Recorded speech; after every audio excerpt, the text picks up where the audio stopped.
નમસ્તે વિદ્યાર્થી મિત્રો, ઓમ ટ્યુશન ક્લાસીસના ઓનલાઈન લેક્ચરમાં આપનું હાર્દિક સ્વાગત છે।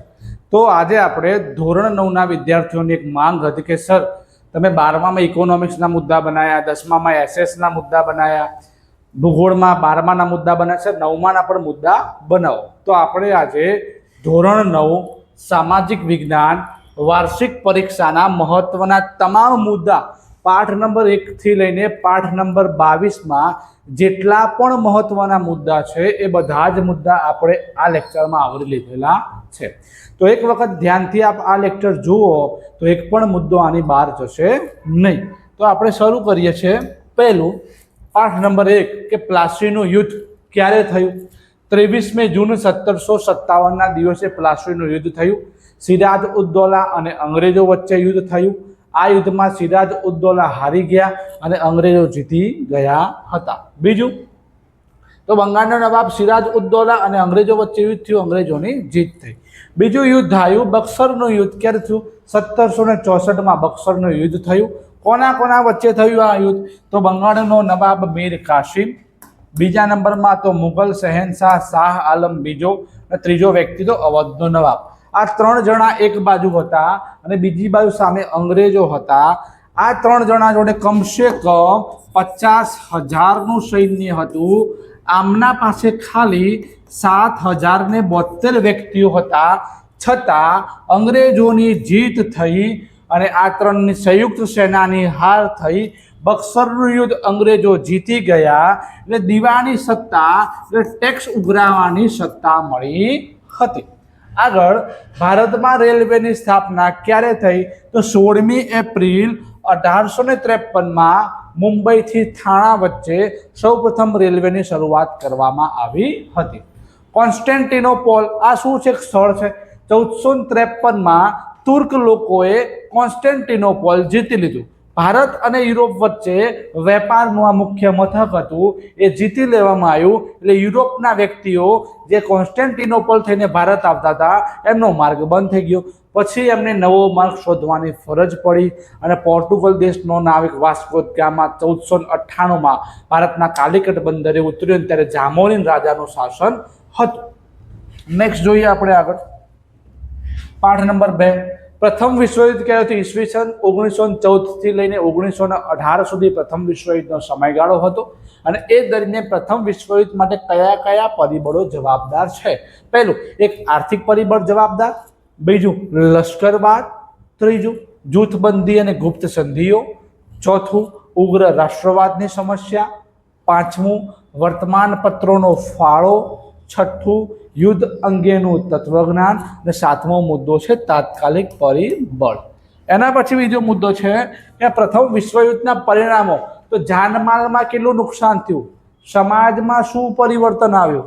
વર્સેલ્સની સંધિ કે જૂન 1919માં વર્સેલ્સની સંધિ કરવામાં આવી અને બીજા દૂરગામી પરિબળો। તો એના કેટલાક પરિણામો હતા।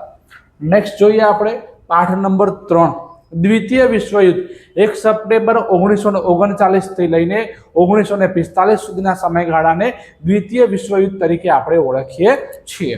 તો દ્વિતીય વિશ્વયુદ્ધ ઉદ્ભવવાના જવાબદાર પરિબળો ઉગ્ર રાષ્ટ્રવાદ, બીજા નંબરમાં જૂથબંધી, લશ્કરવાદ, રાષ્ટ્રસંઘની નિષ્ફળતા મળી, વર્સેલ્સની સંધિ હતી, એડોલ્ફ હિટલરની સામ્રાજ્યવાદ મહત્વાકાંક્ષી નીતિ હતી અને સૌથી તાત્કાલિક કારણ જર્મનીએ પોલેન્ડ ઉપર આક્રમણ કર્યું, આ તાત્કાલિક કારણ હતું। એના પછી દ્વિતીય વિશ્વયુદ્ધના પણ પરિણામો હતા કેટલાક। આર્થિક પરિબળ, ચીનમાં સામ્યવાદી સરકારની સ્થાપના થઈ, ઠંડુ યુદ્ધ 1945 થી 62 સુધીના સમયગાળામાં સંયુક્ત રાષ્ટ્રસંઘની સ્થાપના કરવામાં આવી। એના પછી આ સંયુક્ત રાષ્ટ્રસંઘની સ્થાપનામાં મહત્વના 6 અંગો છે। કેટલા અંગો છે? 6। પહેલું છે સામાન્ય સભા, બીજું છે સલામતી સમિતિ, ત્રીજું છે આર્થિક અને સામાજિક સમિતિ, ચોથું વાલીપણાની સમિતિ, પાંચમું આંતરરાષ્ટ્રીય અદાલત, છઠ્ઠું સચિવાલય। વાળા 4 યાદ રાખો, સલામતી સમિતિ, સામાન્ય સભા, સામાજિક સમિતિ, સચિવાલય, પછી આંતરરાષ્ટ્રીય અદાલત અને આપણા વાલી એટલે વાલીપણા સમિતિ। એના પછી નેક્સ્ટ જોઈએ બહિષ્કારના આંદોલનમાં સ્વદેશી ચળવળ। બહિષ્કાર કેમ આંદોલન કર્યું? કે વિદેશી વસ્તુ નથી અપનાવવાની, સ્વદેશી વસ્તુ જ અપનાવો। તો કે બહિષ્કાર આંદોલનમાં સ્વદેશી વસ્તુ અપનાવો, વિદેશી માલ હોય તો બહિષ્કાર કરો અને દેશનું શિક્ષણ અપનાવો કે રાષ્ટ્રીય શિક્ષણ અપનાવો એવું નક્કી કરવામાં આવ્યું હતું. પાઠ નંબર 8 આમુખના 3 આધાર સ્તંભો. પહેલું છે લોકસભા, લોકશાહી એટલે લોકોના હાથમાં સત્તા હોય. સમાજવાદી અને બિન સાંપ્રદાયિક, દરેક ધર્મ સરખો, કોઈ ધર્મ ઊંચો નહીં, કોઈ ધર્મ નીચો નહીં. એના પછી બંધારણના કેટલાક લક્ષણો. તો લિખિત દસ્તાવેજ. ભારતનું બંધારણ સૌથી મોટું લિખિત બંધારણ છે. બંધારણનું કદ તો કેટલા 22 ભાગો અને 12 પરિશિષ્ટો, 395 અનુચ્છેદો હતા એ વખતના સમયગાળામાં. એક જ નાગરિકત્વ છે, જ્યારે 2 નાગરિકત્વ ખાલી અમેરિકામાં, યુએસએમાં છે, બીજે ક્યાંય નથી. આપણામાં હતા, પહેલું જમ્મુ કાશ્મીર હતું પણ હવે એ રદ થઈ ગયું છે. મજબૂત અને કેન્દ્રવાળું સમવાય તંત્ર. કટોકટી વેળાએ એક તંત્રની શાસન વ્યવસ્થા. કટોકટી 3 પ્રકારની હોય. એક નાણાકીય કટોકટી હોય, એક બંધારણીય કટોકટી હોય, તો દેશનો વહીવટ બરોબર ન ચાલતો હોય ત્યારે બાહ્ય કટોકટી. દ્વિગૃહી પ્રથા. સ્વતંત્ર, નિષ્પક્ષ અને એકીકૃત ન્યાયતંત્ર. સૌથી નીચે તાલુકા અદાલત હોય, એના ઉપર ચાલો જિલ્લા અદાલત આવે, એના ઉપર ચાલો વડી અદાલત જેને આપણે હાઈકોર્ટ તરીકે ઓળખીએ છીએ, અને એના ઉપર જે સર્વોચ્ચ અદાલત જેને અંગ્રેજીમાં સુપ્રીમ કોર્ટ કહેવાય. ગુજરાતની હાઈકોર્ટ અમદાવાદના સોલા વિસ્તારમાં છે અને ભારતની સુપ્રીમ કોર્ટ એટલે સર્વોચ્ચ અદાલત દિલ્હીમાં આવેલી છે. બંધારણમાં સુધારો. સાર્વત્રિક પુખ્ત વય મતાધિકાર. મત આપવાનો અધિકાર. 18 વર્ષથી ઉપરની ઉંમર હોય, મતદાર યાદીમાં આપણું નામ હોય તો આપણે મત આપી શકીએ છીએ. ધર્મનિરપેક્ષતા, અદાલતી સમીક્ષા. તો બંધારણના લક્ષણો છે.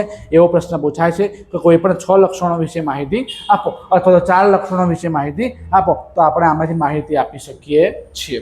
એના પછી નેક્સ્ટ પાઠ નંબર 5 છે ભારતના ભાગલા સમયે કઈ કઈ સમસ્યા પડી. તો ભારત અને પાકિસ્તાન જ્યારે અલગ થાય, આપણે એક ઘરમાંથી જ્યારે બીજા ઘરમાં જતા હોય તો પણ ઘણી સમસ્યા જોવા મળે છે. તો આ તો આવડો મોટો દેશ છે અને આવડા મોટા દેશમાં જ્યારે અલગ કરવાનું આવે ત્યારે પાકિસ્તાનવાળાઓએ બિન મુસ્લિમ લગભગ 80 લાખ લોકોનું સ્થળાંતર કર્યું. એ પણ ભારતમાં આવ્યા હતા. આપણી વસ્તી તો હતી જ અને બીજી વધારાની વસ્તી પણ ભારતમાં આવી હતી. તો લશ્કરની વ્યવસ્થા, મિલકતોને લગતા પ્રશ્નો, લેણા અને દેવાનો હિસાબ, નિરાશ્રિતોને એટલે કે આશ્રિત નથી અને પુનઃવસવાટ, જાહેર સેવાઓ, તેના અધિકારીઓ અને વહીવટી સેવાની વ્યવસ્થા, ભારતની પૂર્વ, પશ્ચિમ અને સરહદ નક્કી કરવાની, નદીઓના પાણીની વ્યવસ્થા. તો આટલા પ્રશ્નોની સમસ્યા આપણામાં જોવા મળતી હતી. આપણે હવે આગળ જોઈએ પાઠ નંબર 9 મૂળભૂત હકો. તો મૂળભૂત હકો કેટલા છે ભાઈ? આપણા ભારતના બંધારણમાં 6 છે. પહેલો સમાનતાનો અધિકાર. દરેક વ્યક્તિને કોઈ પણ ધર્મ, કોઈ પણ જાતિ, લિંગનો હોય તો દરેકને સમાન અધિકાર આપવામાં આવે છે. સ્વતંત્રતાનો હક. જેને જ્યાં ફરવું હોય, જ્યાં ધંધો રોજગાર કરવો હોય ત્યાં કરી શકે છે, કોઈ ના પાડી શકતું નથી. શોષણ વિરોધનો હક. કોઈ બાળકનું, કોઈ વ્યક્તિનું કોઈ શારીરિક રીતે કે કોઈ ધાર્મિક રીતે શોષણ કરતું હોય તો એના સામે એને હક છે. ધર્મની સ્વતંત્રતા. તમારે જે પણ ધર્મ પાડવો હોય પાડી શકો છો, કોઈ ના પાડી શકતું નથી. સાંસ્કૃતિક અને શૈક્ષણિક. તમે કોઈ પણ ધર્મના મંદિરમાં વહીવટ કરવા માટે કે સ્કૂલમાં તમે વહીવટ કરવા માટે તમે કોઈ સંસ્થા સ્થાપવી હોય તો સ્થાપી શકો છો, કોઈ ના પાડી શકતું નથી. અને બંધારણીય ઇલાજાનો હક. આ હકને ડૉક્ટર બાબા સાહેબ આંબેડકરે બંધારણીય ઇલાજાના હક, બંધારણના આત્મા તરીકે ઓળખવામાં આવેલો છે. રાજ્યનીતિના માર્ગદર્શક સિદ્ધાંતો, આર્થિક નીતિઓના સિદ્ધાંતો, સામાજિક નીતિઓના સિદ્ધાંતો, રાજકીય અને વિદેશ નીતિના સિદ્ધાંતો, શૈક્ષણિક અને સાંસ્કૃતિક સિદ્ધાંતો. આવા 4 સિદ્ધાંતો છે. સર્વોચ્ચ અદાલતનું કાર્યક્ષેત્ર. એમાં 3 ક્ષેત્રવાળા અધિકાર આવે. એક મૂળભૂત ક્ષેત્રનો અધિકાર, બીજું અપીલ ક્ષેત્રનો અધિકાર, ત્રીજું સલાહકારી ક્ષેત્રનો અધિકાર. એના પછી સર્વોચ્ચ અદાલતનું અપીલ ક્ષેત્ર અધિકારના પણ કેટલા પ્રકાર પડે? 3. બંધારણના અર્થઘટન અંગેની અપીલ, દીવાની દાવા વિષયક અપીલ, ફોજદારી દાવા વિષયક અપીલ. દીવાની દાવામાં જમીન, મકાન એનો જે લગતા દાવા હોય એને દીવાની દાવા કહેવામાં આવે છે. જ્યારે ચોરી, લૂંટફાટ, હત્યા, મારામારી જેવાને આપણે ફોજદારી દાવા તરીકે ઓળખીએ છીએ. વડી અદાલતના કાર્યક્ષેત્રમાં છે એમ મૂળભૂત ક્ષેત્રનો અધિકાર, અપીલ ક્ષેત્રનો અધિકાર, અહીંયા સલાહકારી છે, એના બદલે અહીંયા વહીવટ ક્ષેત્રનો અધિકાર. એવા 3 પ્રકાર પડે છે. પછી પાઠ નંબર 10 રાષ્ટ્રપતિની કટોકટી વિશે 3 કટોકટી છે. હમણાં આપણે કીધું એમ બાહ્ય કે આંતરિક અશાંતિ. જ્યારે એક દેશમાંથી બીજા દેશમાં આક્રમણ થતું હોય, જ્યારે ઈરાન અને અમેરિકા અને બધાનું અત્યારે આક્રમણ ચાલે છે તો એમાં આ બાહ્ય કે આંતરિક અશાંતિ હોય છે. બંધારણીય કટોકટી. તો જ્યારે દેશમાં કોઈ રાજ્યમાં બરોબર વહીવટ ન ચાલતો હોય અને એ દરમિયાન રાજ્યપાલ રાષ્ટ્રપતિને કહે કે બંધારણના નિયમ પ્રમાણે અમારા રાજ્યમાં બરોબર વહીવટ નથી ચાલતો તો એ દરમિયાન રાષ્ટ્રપતિ જે તે રાજ્યમાં આ બંધારણીય કટોકટી લગાવી દેશે અને બંધારણીય કટોકટી લગાવ્યા બાદ એ રાજ્યમાં પછી મુખ્યમંત્રી વહીવટ નથી કરતા, પછી ત્યાંનો વહીવટ કોણ કરે? રાષ્ટ્રપતિ કરતા હોય છે. તો આપણે એટલું ધ્યાન રાખવાનું થાય. નેક્સ્ટ જોઈએ હવે આપણે આગળ.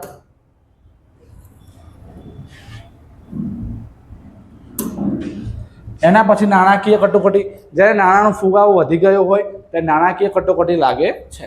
રાષ્ટ્રપતિની સત્તા અને કાર્યો કયા કયા? તો કારોબારી કે વહીવટી સત્તા, બીજું ધારાકીય સત્તા, ત્રીજું ન્યાયતંત્ર અંગેની સત્તા, ચોથું નાણાકીય સત્તા, પાંચમો કટોકટી વિષયક સત્તા. તો આવી 5 સત્તાઓ આપણને જોવા મળે છે. અહીંયા કટોકટીમાં પાછળ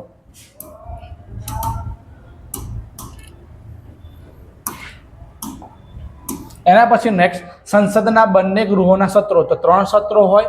પહેલું અંદાજપત્રનું સત્ર હોય, બીજું ચોમાસું સત્ર હોય, ત્રીજું શિયાળુ સત્ર હોય છે.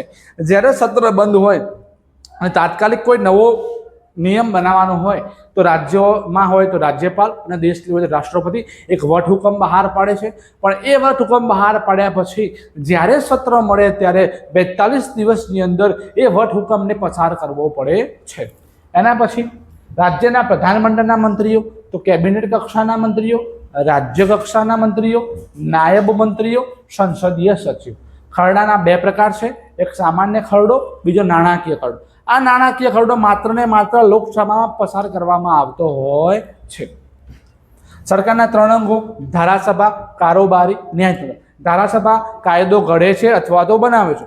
કારોબારી ઘડેલ કાયદાનો અમલ કરાવે છે. અને ન્યાયતંત્ર કોઈ કાયદાના નીતિ નિયમ પ્રમાણે ચાલતો નથી તો સજા કે દંડ કરવાનું કામ કરે છે. એના પછી આપણે નેક્સ્ટ આગળ જોઈએ. સ્થાનિક સ્વરાજ્યની સંસ્થા. એના 2 ભાગ પડે. પહેલું ગ્રામીણ સંસ્થા, બીજું છે શહેરી સંસ્થા. ગ્રામીણ સંસ્થામાં 3 ભાગ પડે: ગ્રામ પંચાયત, તાલુકા પંચાયત, જિલ્લા પંચાયત. ગ્રામ પંચાયતની ઓછામાં ઓછી 8 બેઠકો હોય, વધુમાં વધુ 16 બેઠકો હોય. ગ્રામ પંચાયતના વડાને સરપંચ કહેવાય, વહીવટી વડો હોય તો તલાટી કે મંત્રી કહેવાય. તાલુકા પંચાયતમાં 16 થી લઈને 32 સભ્યો હોય. તાલુકા પંચાયતનો એકલો વડો કે તો સરપંચ કહેવાય, આ પ્રમુખ કહેવાય. વહીવટી વડો કે તાલુકા વિકાસ અધિકારી, અંગ્રેજીમાં TDO કહેવાય, તાલુકા ડેવલપમેન્ટ ઓફિસર. જિલ્લા પંચાયતમાં તો પહેલામાં 8 થી 16, પહેલામાં 16 થી 32, આમાં 32 થી 52 સભ્યો હોય. જિલ્લા પંચાયતનો વડો તો કોણ કહેવાય? બે પ્રમુખ. અને વહીવટી વડો કે DDO, district development officer. Same process નગરપાલિકા, મહાનગરપાલિકા, મહાનગર નિગમ. તો આ બધામાં એક વોર્ડમાં 4 સભ્યો હોય છે. નગરપાલિકાના વડાને શું કહેવાય? પ્રમુખ કહેવાય. વહીવટી વડાને ચીફ ઓફિસર કહેવાય. આની નિમણૂક જે તે રાજ્ય સરકાર GPSC પરીક્ષા દ્વારા કરવામાં આવતી હોય છે. મહાનગરપાલિકાનો વડો હોય તો મેયર કહેવાય, પણ વહીવટી વડો તો મ્યુનિસિપલ કમિશનર કહેવામાં આવે છે. અને બધાની જો મારે ઇલેક્શન લડવું હોય તો 21 વર્ષથી વધુ મારી ઉંમર હોય તો ઇલેક્શન લડી શકું છું. આ બધાની મુદત કેટલા વર્ષની હોય? 5 વર્ષની મુદત હોય છે. નેક્સ્ટ સંસદ અને રાજ્ય સ્તરે. તો સંસદમાં રાજ્યસભા, લોકસભા, રાષ્ટ્રપતિનો સમાવેશ કરવામાં આવે છે. રાષ્ટ્રપતિ દેશના કેવા વડા કહેવાય? બંધારણીય વડા કહેવાય. તો વડાપ્રધાન કેવા વડા કહેવાય? એ વહીવટી વડા કહેવાય. રાજ્યસભા કેવું ગૃહ કહેવાય? કાયમી ગૃહ. કેમ? દર 2 વર્ષે 1/3 સભ્ય નિવૃત્ત થાય છે, બીજા એટલા જ સભ્યો ઉમેરાઈ જાય છે. રાજ્યસભાનો કાર્યકાળ 6 વર્ષનો હોય છે. લોકસભાનો કાર્યકાળ 5 વર્ષનો હોય છે. લોકસભામાં પ્રત્યક્ષ ચૂંટણી થાય છે, રાજ્યસભામાં પરોક્ષ ચૂંટણી થાય છે. લોકસભામાં 25 વર્ષની ઉંમર હોવી જોઈએ, રાજ્યસભામાં 30 વર્ષની ઉંમર હોવી જોઈએ. રાજ્યસભાની ચૂંટણીમાં જે વિધાનસભાના ચૂંટાયેલા સભ્યો હોય જે તે રાજ્યના એ એમાં ભાગ લેતા હોય છે. રાષ્ટ્રપતિ બનવા માટે આપણી ઉંમર 35 વર્ષની હોવી જોઈએ. રાજ્ય સ્તરે વિધાનસભા, વિધાન પરિષદમાં 30 વર્ષ, વિધાનસભામાં 25 વર્ષની ઉંમર હોય છે. ગુજરાત વિધાનસભા આપણા ગાંધીનગરમાં આવેલી છે. ગુજરાતમાં વિધાનસભાની કુલ 182 સીટો હોય છે. એની મુદત 5 વર્ષની હોય છે. જે તે પક્ષ બહુમતી ધરાવતા હોય એ પક્ષમાંથી એક વ્યક્તિને રાજ્યપાલ મુખ્યમંત્રી માટે આમંત્રણ આપતા હોય છે. નેક્સ્ટ જોઈએ આગળ. રાજ્યની વિધાનસભામાં કારોબારી વિષયક સત્તા. તો ધારાસભામાં 2 પ્રકાર પડે: વિધાનસભા, વિધાન પરિષદ. રાજ્ય સરકારમાં કારોબારીમાં રાજ્યપાલ, મુખ્યમંત્રી, મુખ્યમંત્રીનું મંત્રીમંડળ, મંત્રીમંડળના જે વહીવટી અધિકારીઓનો સમાવેશ થતો હોય છે. ન્યાયતંત્રમાં રાજ્યની વાત છે તો વડી અદાલત, એના હાથની તાબાની અદાલત. તાબાની અદાલતમાં 2 ભાગ પડે: એક જિલ્લા અદાલત, બીજું છે તાલુકાની અદાલત. એના પછી નેક્સ્ટ જોઈએ ભારતનું ન્યાયતંત્ર તો દેશ ઉપર કોણ છે? સર્વોચ્ચ અદાલત કેન્દ્ર કક્ષાએ દિલ્હીમાં આવેલી છે. વડી અદાલત રાજ્ય કક્ષાએ હાઈકોર્ટ અમદાવાદમાં આવેલી, અમદાવાદ 16માં છે. જિલ્લા અદાલત દરેક જિલ્લામાં હોય. એમના નીચે દીવાની અદાલત, ફોજદારી અદાલત અને તાલુકા અદાલત આવેલી હોય છે. તો આખા ભારત દેશની અદાલતનો ક્રમ છે, ક્રમ વાઇઝ આપણે મૂકેલી છે. નેક્સ્ટ, લોકમત ગણનારા બે માધ્યમ, મુદ્રિત માધ્યમ જે ટાઈપ થયેલા હોય, આપણે અખબાર પત્ર કહીએ છીએ, ન્યૂઝપેપર કહીએ છીએ, કોઈ સામાયિક હોય એને, અને વિજાણુ માધ્યમ જે આપણે ઇલેક્ટ્રિક સ્વરૂપે જોવા મળે છે, ટેલિફોન, ફેક્સ, ઇન્ટરનેટ વગેરે. મતદાન માટેની બે પદ્ધતિ છે, એ જ મતપત્રક દ્વારા અને બીજું વિજાણુ મશીન દ્વારા, ઈવીએમ ઇલેક્ટ્રિક વોટિંગ મશીન દ્વારા. આ બે પદ્ધતિથી ચૂંટણી કરવામાં આવે છે. ચૂંટણીના બે પ્રકાર છે, એ પ્રત્યક્ષ મત આપીએ છીએ, બીજો પરોક્ષ મત આપીએ છીએ. રાજ્યસભા હોય તો આપણે એમાં મત આપતા નથી, લોકસભા મત આપીએ છીએ. લોકસભાની ચૂંટણી પ્રત્યક્ષ કહેવાય, રાજ્યસભાની ચૂંટણી પરોક્ષ કહેવાય. રાજકીય પક્ષના પ્રકારો તો બે પક્ષ હોય, દેશ લેવલ હોય રાષ્ટ્રીય પક્ષ કહેવાય, પ્રદેશ લેવલ હોય ને પ્રાદેશિક પક્ષો કહેવામાં આવે છે. નેક્સ્ટ આગળ જોઈએ આપણે પાઠ નંબર 13, મૃદાવરણની પ્લેટો. કુલ 7 પ્લેટો છે. પહેલી પ્લેટ છે પેસિફિક પ્લેટ, બીજી પ્લેટ છે ઉત્તર અમેરિકન પ્લેટ, ત્રીજી દક્ષિણ અમેરિકન, ચોથી યુરેશિયન પ્લેટ, પાંચમી આફ્રિકન પ્લેટ, છઠ્ઠી ઇન્ડો ઓસ્ટ્રેલિયન પ્લેટ, સાતમી એન્ટાર્કટિક પ્લેટ. તો હવે 7 પ્લેટો એમાં આવેલી છે. ભારતના ભૂપૃષ્ઠના કેટલા પ્રકાર પડે? 5. ભૂ એટલે જમીન ને પૃષ્ઠ એટલે પડ. પહેલો ઉત્તરનો પર્વતીય પ્રદેશ, બીજું ઉત્તરનો વિશાળ મેદાની પ્રદેશ, ત્રીજું દ્વીપકલ્પીય ઉચ્ચ પ્રદેશ, ચોથું દરિયા કિનારાના મેદાન અને પાંચમું દ્વીપ સમૂહ. બે સમૂહ છે, એક અરબ સાગર છે, બીજો હિન્દ મહાસાગર છે. ભારતના જમીનના એ 6 પ્રકાર પડે. 10મા ધોરણમાં તમે આવશો એટલે જમીનના 8 પ્રકાર પડશે. પહેલું છે કાપણી જમીન, બીજો પ્રકાર છે કાળી જમીન, જેને આપણે રેગુરની જમીન પણ કહીએ છીએ, કપાસની જમીન તરીકે પણ ઓળખીએ છીએ. પછી રાતી જમીન છે, એના પછી રણ પ્રકારની જમીન, પડખાઉ જમીન અને પર્વતીય જમીન. જો ક ઉપર 2 છે, ર ઉપર 2 છે, પ ઉપર 2 છે. ક ઉપર કાળી કાપણી, રા ઉપર રાતી અને રણ, પ ઉપર પર્વતીય અને પડખાઉ. તો જમીનના પ્રકાર છે 2 ક, 2 ર, 2 પ. બરોબર. નેક્સ્ટ જોઈએ આપણે આગળ ખડકના 3 પ્રકાર, આગ્નેય ખડક, પ્રસ્તર ખડક, રૂપાંતરિત ખડક. આગ્નેય ખડકના 2 પ્રકાર પડે, એક આંતરિક ખડક છે, બીજો બાહ્ય ખડક છે. પ્રસ્તર ખડકમાં ખડક પદાર્થ નિર્મિત, બીજું રાસાયણિક પદાર્થ નિર્મિત, ત્રીજું સેન્દ્રિય પદાર્થ નિર્મિત. એ જ રીતે રૂપાંતર ખડકમાં સ્થાનિક રૂપાંતરિત ખડક અને પ્રાદેશિક રૂપાંતરિત ખડક. ખનિજોના આ ખડકના 3 પ્રકાર પડે છે. હવે ખનિજના આપણે કેટલા પ્રકાર પડે? 3. ખનિજ એટલે શું? કેટલીક કાર્બનિક અને અકાર્બનિક ક્રિયાઓથી તૈયાર થતો અમુક ચોક્કસ રાસાયણિક બંધારણ ધરાવતો પદાર્થ, જેને આપણે ખનિજ તરીકે ઓળખીએ છીએ. ખનિજમાં 3 પ્રકાર પડે: ધાતુમય ખનિજ, અધાતુમય ખનિજ, સંચાલન શક્તિના ઉપયોગમાં લેવામાં આવતા ખનિજ. ધાતુમય ખનિજમાં ચોક, હીરા, અબરખ આવે છે. સંચાલન શક્તિમાં આપણે વાત કરીએ કોલસો, કુદરતી વાયુનો સમાવેશ થાય છે. આ રહ્યા ધાતુમય ખનિજ. તો હવે ધાતુમય ખનિજમાં કેટલા પ્રકાર પડશે બેટા? 4. કિંમતી ધાતુમય ખનિજ, વજનમાં હલકી ધાતુમય ખનિજ, રોજબરોજ સામાન્ય ઉપયોગમાં લેવામાં આવતી ખનિજ અને મિશ્ર ધાતુ રૂપે વપરાતી ખનિજ. કિંમતી ખનિજ સોનું, ચાંદી, પ્લેટિનિયમ. હલકી વજનમાં હલકી મેગ્નેશિયમ, ટિટાનિયમ, બોક્સાઇટ. સામાન્ય ઉપયોગમાં લેવામાં આવતી ખનિજ તાંબુ, સીસુ, જસત, લોખંડ. જ્યારે મિશ્ર રૂપે વપરાતી વેનેડિયમ, મેંગેનીઝ, ક્રોમિયમ, ટંગસ્ટન, એ બધાનો ઉપયોગ થતો હોય છે. નેક્સ્ટ જોઈએ આગળ આપણે પાઠ નંબર 14, પશ્ચિમ ઘાટમાં કયા નામે ઓળખાય? તો મહારાષ્ટ્ર અને કર્ણાટકમાં છે ને આપણે સહાન્દ્રી તરીકે ઓળખીએ છીએ. તમિલનાડુનો પ્રદેશ છે ને આપણે નીલગિરી તરીકે ઓળખીએ છીએ. કેરળ અને તમિલનાડુની આસપાસ છે એને આપણે અન્નામલાઈ તરીકે ઓળખીએ છીએ. અને દક્ષિણમાં જે પ્રદેશ છે એને આપણે કાર્ડેમમ તરીકે ઓળખીએ છીએ. એના પછી દક્ષિણમાં તટીય મેદાનના 3 પ્રકારો: ઉત્તર ગુજરાતનું મેદાન, મધ્યમાં કોકણનું મેદાન અને દક્ષિણમાં મલબારનું મેદાન. આવા 3 પ્રકાર પડે છે. દ્વીપકલ્પીય ઉચ્ચ પ્રદેશના 2 ભાગ પડે: એક માંડવાનો ઉચ્ચ પ્રદેશ, બીજો દખણનો ઉચ્ચ પ્રદેશ. પૂર્વમાં તટ એટલે કિનારાના મેદાનના 2 પ્રકાર: ઉત્તર સરકારનું મેદાન, કોરોમંડલ કિનારાનું મેદાન. કાપણી જમીનના 2 પ્રકાર: ખદર અને બાંગર. તો એના 2 પ્રકાર પડે છે. જૂના કાપણી જમીન હોય તો બાંગર કહેવાય, નવા કાપણી જમીન હોય તો ખદર કહેવાય. કાપ એટલે શું? નદીનો પ્રવાહ પોતાની સાથે લાકડા, માટી, કચરો, પથ્થર લાવતા હોય અને એના કારણે જે જમીનનું પડ બને એને કાપ કહીએ છીએ.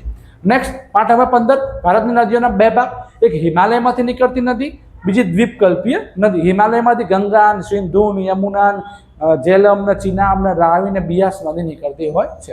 નદી પરિવારની 3 અવસ્થા હોય, એક ઉપરવાસ હોય, એક મધ્યમવાસ હોય અને હેઠવાસ હોય છે. ત્યારબાદ પાઠ નંબર 16 ભારતની પરંપરાગત ઋતુ. આમાં એક સૂત્ર છે હેસી વગરી વસ.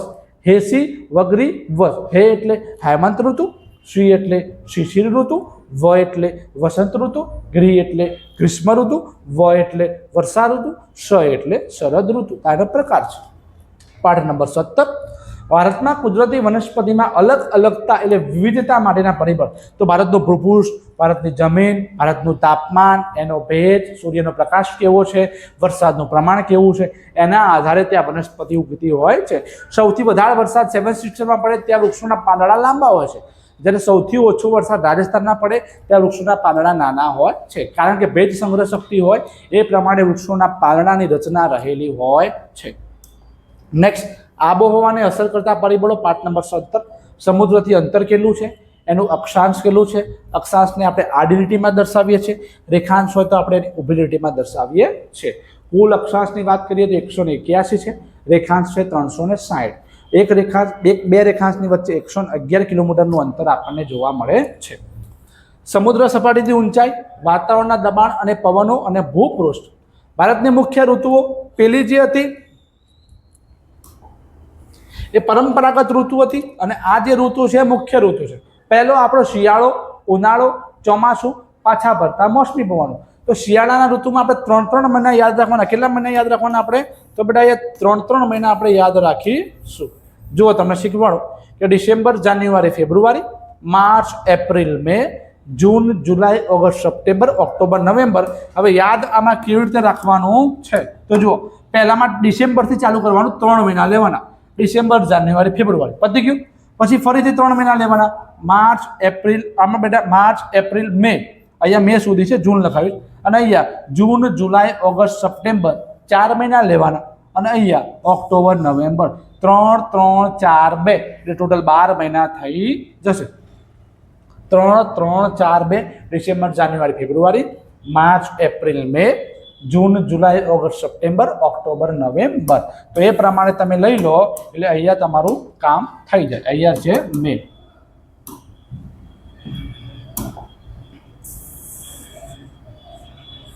અને પાછા પડતા મોસમી પવનને નિવર્તન ઋતુ તરીકે પણ ઓળખીએ છીએ. એના પછી ભારતના જંગલોમાં કેટલા પ્રકાર પડે? 5. ઉષ્ણકટિબંધ વરસાદી જંગલ, સેમ પ્રોસેસ. ઉષ્ણકટિબંધ ખરાવ જંગલ, સેમ પ્રોસેસ. ઉષ્ણકટિબંધ કાંટાળા. તો આ શું રાખવાનું? વરસાદી જંગલ, ખરાવ જંગલ, કાંટાળા જંગલ. હવે ઉષ્ણકટિબંધ નથી, શું છે? સમશીતોષ્ણ કટિબંધ ઘાસના મેદાન. અને 5મું મેંગ્રુવના જંગલો. પાઠ નંબર 18 ભારતના પ્રાણી ભૌગોલિક પ્રદેશો.